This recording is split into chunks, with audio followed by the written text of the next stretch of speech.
ओम नमः शिवाय। जय श्री कृष्णा। आप सभी का सनातन धर्मसार चैनल पर बहुत बहुत स्वागत है। तो मित्रों, कैसे हैं आप सब?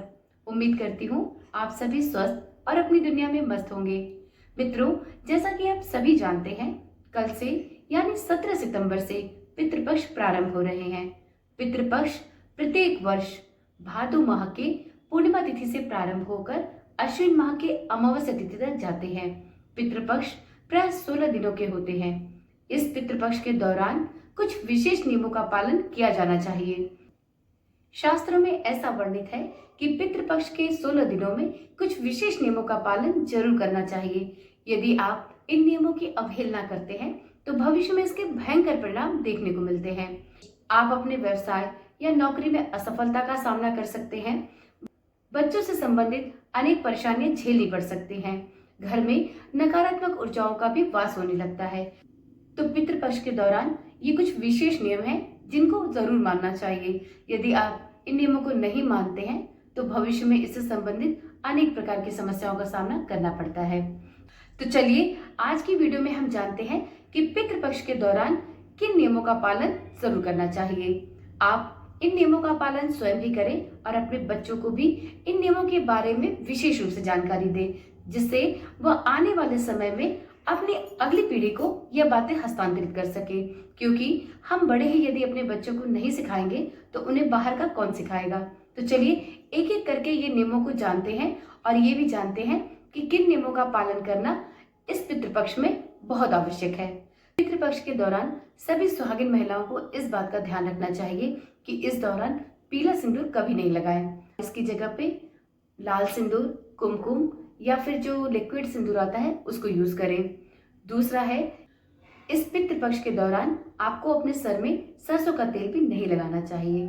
पितृपक्ष के समय में कभी भी नए वस्त्र या सुहाग की सामग्री भी नहीं खरीदनी चाहिए। यदि आप जीवित पुत्रिका का व्रत रखती हैं और आप इसमें नए वस्त्र पहनती हैं तो आप कोशिश करें कि पितृपक्ष के पहले ही आप इन नए वस्त्रों को और सुहाग की सामग्री को पहले से खरीद के रख लें। पितृपक्ष के दौरान कोशिश करें कि आप सुहाग की सामग्री या नए वस्त्र न ही खरीदें तो बेहतर है। परंतु यदि आपके घर में पितृपक्ष के दौरान जीवित पुत्रिका व्रत के लिए नए सुहाग के सामान और साड़ी की खरीदारी की जाती है तो आप अपने नियम के अनुसार कर सकते हैं। अगला नियम है कि पितृपक्ष के दौरान कभी भी पितरों को जो भोजन दिया जाता है उसे केले के पत्ते पर नहीं दिया जाता है। केले के पत्ते की जगह आप पितरों का भोज जो निकालते हैं उसे यदि हो सके तो चांदी की कटोरी में निकालें, और अगर चांदी की कटोरी ना हो तो आप पलाश के पत्तों पर या पलाश के दोनों पर आप पितरों का भोग निकाल सकते हैं। लेकिन पितरों का भोग निकालने के लिए केले के पत्ते का प्रयोग ना करें। पितृपक्ष में सबसे बड़ा काम ये करना चाहिए कि इस समय में कोई भी नई सामग्री नहीं खरीदनी चाहिए। जैसे कुछ लोग गलती से नया वाहन खरीद लेते हैं, नई जमीन ले लेते हैं, नया मकान खरीद लेते हैं। तो इस दौरान में आपको कोई भी नई सामग्री नहीं खरीदनी चाहिए। ना तो आप पितृपक्ष में नया कोई वाहन खरीदे, ना ही कोई जमीन का क्रय विक्रय करें, और ना ही आपको नए मकान में इस समय प्रवेश करना चाहिए। तो कोई भी नया काम करने से इस पितृपक्ष में बचना चाहिए। विवाह से संबंधित कोई भी नया कार्य नहीं करना चाहिए। जैसे आप विवाह के लिए लड़की दिखाने का कार्य हो, या किसी भी प्रकार की खरीदारी हो, या आपको पहली बार शादी के पर्पज से किसी के घर जाना हो और उससे विवाह के संबंध में बात की शुरुआत करनी हो, तो प्राय इन सब कार्यों को भी पितृपक्ष में नहीं करना चाहिए, क्योंकि इसके भविष्य में शुभ परिणाम देखने को नहीं मिलते हैं। मित्रों, पितृपक्ष के दौरान पुरुषों को यह चीज विशेष रूप से ध्यान देना चाहिए कि प्राय जनेऊ जो लोग धारण करते हैं वो जनेऊ को बाएं से दाएं धारण करते हैं। परंतु यदि आप पितरों के निमित्त भोजन निकालते हैं तो पितृपक्ष के दौरान आप जब भी पितरों को भोग निकालें तो उस समय अपने जनेऊ को दाएं से बाएं कर लें और उसके बाद ही अपने पितरों का भोग निकालें। क्योंकि प्राय साधारण अवस्था में जब भी व्यक्ति जनेऊ धारण करता है तो वह बाएं से दाएं रखता है, और इस समय में विशेष धार्मिक अनुष्ठान किए जाते हैं। और ऐसी मान्यता है कि जब जनेऊ बाएं से दाएं होता है तो वह शुभ कार्यों के लिए सफल और सिद्धदायक होता है, और हमारे द्वारा किए गए अनुष्ठान हमारे भगवान तक पहुंचते हैं। परंतु यदि आप पितरों का भोग निकालते हैं तो पितृपक्ष में इसके विपरीत जनेऊ को धारण करना चाहिए। तो जब आप अपने पितरों के लिए भोग निकालें तो उस समय आप अपने जनेऊ को दाएं से बाएं दिशा में घुमा लें और उसके बाद ही अपने पितरों को भोग निकालें। इस बात का पुरुषों को विशेष रूप से ध्यान देना चाहिए। शास्त्रों में ऐसा वर्णित है कि जब भी जनेऊ की दिशा दाएं से बाएं की तरफ होती है तभी पितरों के द्वारा भोग को स्वीकार किया जाता है, अन्यथा यह भोग पितृ तक नहीं पहुंच पाता। तो इस बात का विशेष रूप से ध्यान रखें। पितृपक्ष में इस बात का भी विशेष ध्यान रखें कि पितृपक्ष के दौरान सूर्य भगवान को जल नहीं अर्पित करना चाहिए, क्योंकि ऐसी मान्यता है कि यदि आप पितृपक्ष के दौरान सूर्य भगवान को जल देते हैं तो वह जल सूर्य भगवान को न मिलकर आपके पितरों तक पहुंचता है। तो इसलिए पितृपक्ष के दौरान सूर्य भगवान को जल अर्पित नहीं करना चाहिए, क्योंकि यदि आप पितृपक्ष में सूर्य भगवान को जल अर्पित करते हैं और वह जल सूर्य भगवान तक न पहुंचकर आपके पितरों तक पहुंचता है तो इससे सूर्य भगवान क्रोधित हो सकते हैं और उनका अपमान होता है। तो इसलिए कोशिश यही करें कि इन पितृपक्ष के दौरान सूर्य भगवान को जल अर्पित ना करें। वैसे यह नियम सभी जगह मान्य नहीं होता। आप अपने घर की परंपरा और नियमों के हिसाब से देख लें आपके घर में किस प्रकार से कार्य किए जाते हैं। यदि आपके घर में पितृपक्ष के दौरान भी सूर्य भगवान को जल अर्पित किया जाता है, इसमें कोई भी दोष नहीं माना जाता, तो आप दे सकते हैं। और अगर आपके घर में भी पितृपक्ष के दौरान सूर्य भगवान को जल देना सही नहीं माना जाता तो आप इस नियम को भी मान सकते हैं। देखिए, बहुत लोग पितृपक्ष में यह भी गलत कार्य करते हैं कि उन्हें दिशा का पता ही नहीं होता है कि पितरों का भोग, तर्पण और श्राद्ध वगैरह किस दिशा में करना चाहिए। कुछ लोग किसी भी दिशा में पितरों का भोग अर्पित कर देते हैं, पितरों का श्राद्ध या तर्पण करने लगते हैं या उन्हें जल चढ़ाने लगते हैं। तो पितरों के निमित्त किसी भी प्रकार का श्राद्ध, तर्पण या भोग अर्पित करने की सबसे सही दिशा दक्षिण दिशा होती है। ऐसी मान्यता है कि पितरों के निमित्त यदि आपको कोई भी पूजा करनी है तो उसे दक्षिण दिशा में ही करना चाहिए, तभी यह चीजें आपके पितरों तक सही तरीके से पहुंचती हैं। तो इस बात का इस पितृपक्ष में विशेष रूप से ध्यान रखें। पितरों के लिए कोई भी भोग की सामग्री बनाएं तो आप उसे सरसों के तेल में कभी न बनाएं। आप इस बात का भी ध्यान रखें। अक्सर लोगों का ये भी प्रश्न होता है कि पितरों के निमित्त जो भी भोग, तर्पण या श्राद्ध कर्म किए जाते हैं उसका सबसे सही समय क्या होता है। तो देखिए मित्रों, भगवान की पूजा के लिए सबसे सही मुहूर्त ब्रह्म मुहूर्त होता है, अर्थात भगवान की पूजा सुबह के समय में ही की जाना सबसे उत्तम माना जाता है। वहीं पर पितरों की पूजा, श्राद्ध, तर्पण अन्य भोग चढ़ाने का सबसे सही समय मध्याह्न का समय होता है। मध्याह्न के समय में ही पितरों को दिया गया भोग, तर्पण, श्राद्ध सबसे ज्यादा फलदायी साबित होता है, क्योंकि इस समय सूर्य देव का तेज सबसे प्रकाष्ठा पर होता है और ऐसी मान्यता है कि सूर्य देव के द्वारा ही पितृ अपने भोग और अपने तर्पण को ग्रहण करते हैं। तो यदि आप पितरों का तर्पण करते हैं तो उसके लिए सबसे सही समय मध्याह्न का समय होता है।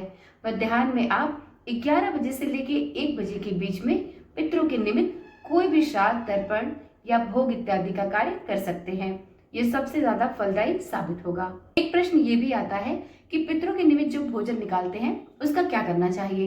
तो देखिए, भगवान के लिए जो भोग निकालते हैं उसे तो हम प्रसाद के रूप में पूरे परिवारजनों को वितरित करते हैं, लेकिन जब हम पितरों के निमित्त भोजन निकालते हैं तो उसे सबसे अच्छा होता है कि आप गौ माता को खिला दें। आप गौ माता के अलावा चिड़िया कौवों के लिए भी इस भोग के सामग्री को रख सकते हैं। और यदि आपको गाय मिल जाती है तो सबसे अच्छा होता है कि पितरों के निमित्त जो भोग निकाला गया है उसे आप गौ माता को खिला दें। वैसे भी पितृपक्ष में जो श्राद्ध किया जाता है और जो पिंडदान किया जाता है, जो अन्न से पिंड बनाया जाता है उसको भी गौ माता को ही खिलाया जाता है। और ऐसी मान्यता है कि जब आप उस अन्न के पिंड को गौ माता को खिलाते हैं तो वो सीधे आपके पितरों तक पहुंचता है। तो इसलिए गौ माता को पितरों के निमित्त जो भोग निकाला गया है उन्हें खिलाना सबसे शुभ होता है। तो आप कोशिश करें कि आप पितरों के निमित्त जो भी भोग निकालते हैं उसे खोज कर गाय को खिला दें या उसे अपने घर में आने वाले कौवा, चिड़िया इत्यादि को डाल दें, तो वो भी खा लेंगे, तो आपके पितरों तक वो भोज पहुंच जाएगा। तो चलिए आप जानते हैं कि पितृपक्ष में पड़ने वाली मातृनवमी के दिन किस प्रकार से सुहागिन महिलाओं को पूजा पाठ करना चाहिए। तो देखिए, पितृपक्ष में नवमी के दिन मातृनवमी की पूजा की जाती है। मातृनवमी के दिन मुख्य रूप से सुहागिन महिलाएं जो मृत हुई होती हैं उनका श्राद्ध कर्म किया जाता है। तो यदि आप अपनी मृत सास या दादी सास या किसी भी मृत सुहागिन महिला के लिए श्राद्ध करना चाहती हैं तो मातृ नवमी के दिन आपको उनका श्राद्ध करना चाहिए। उनके श्राद्ध के दिन आपको विशेष रूप से दाल की पूड़ी और खीर बनाना चाहिए। पुए और जलेबी इत्यादि भी चढ़ाए जाते हैं, जिसके घर में जैसा नियम है। आपके घर में जो भी चढ़ता हो, आप मातृ नवमी के दिन वह वस्तुएं पकवान में बना सकती हैं और अपनी सास, अपनी दादी सास या जो भी कोई मृत महिला है उनके नाम से आप श्राद्ध कर सकती हैं। इस दिन विशेष रूप से यह करना चाहिए कि यदि आपको कोई सुहागिन ब्राह्मण महिला मिले तो आपको उस महिला ब्राह्मण को अपने घर पर अवश्य आमंत्रित करना चाहिए और आपने जो भी पकवान उस दिन बनाए हैं उसका भोग उन्हें अवश्य कराना चाहिए। आप उन्हें उनके पति के साथ भी अपने घर पर आमंत्रित कर सकते हैं और उन्हें इस भोजन को कराने के बाद पीली या कोई भी लाल साड़ी साथ में सुहाग की सामग्री के साथ दक्षिणा लगाकर अवश्य विदा करें और उनके तृप्त होने पर उनसे आशीर्वाद प्राप्त करें कि जिस प्रकार आपकी दादी सास या कोई भी मृत सुहागिन महिला इस धरती से गई है, उसी प्रकार से आप भी इस दुनिया से सुहागिन ही विदा हों। तो इस मनोकामना के साथ आप मातृ नवमी के दिन किसी भी सुहागिन ब्राह्मण महिला को अवश्य भोजन कराएं। इससे आपको विशेष पुण्य की प्राप्ति होगी और साथ में आप जिस भी किसी सुहागिन मृत महिला का इस दिन श्राद्ध कर रही हैं, उनका भी आपको आशीर्वाद अवश्य प्राप्त होगा। तो ये रही कुछ विशेष जानकारियां और विशेष नियम जिनका पितृपक्ष में पालन अवश्य करना चाहिए। देखिए, आप पितृपक्ष के दौरान इन नियमों का जरूर पालन करें। कुछ लोग तो इन नियमों को नहीं मानते हैं, परंतु जो लोग इन नियमों को मानते हैं वह कठोरता से इन नियमों का पालन भी करते हैं।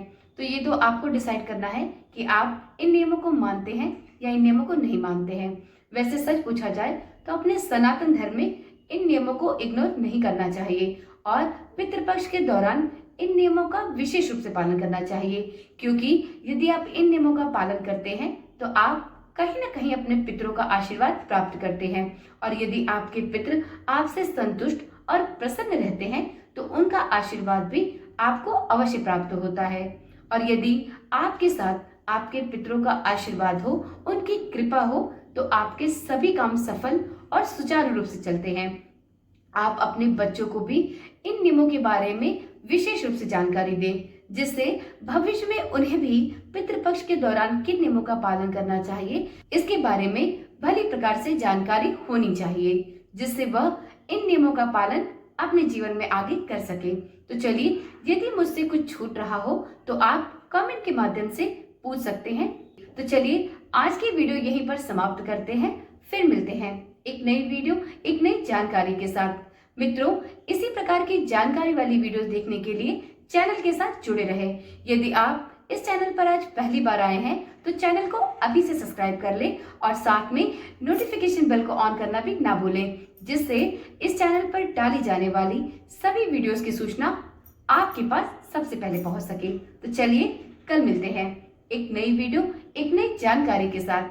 तब तक के लिए ओम नमः शिवाय, जय श्री कृष्णा, राधे राधे।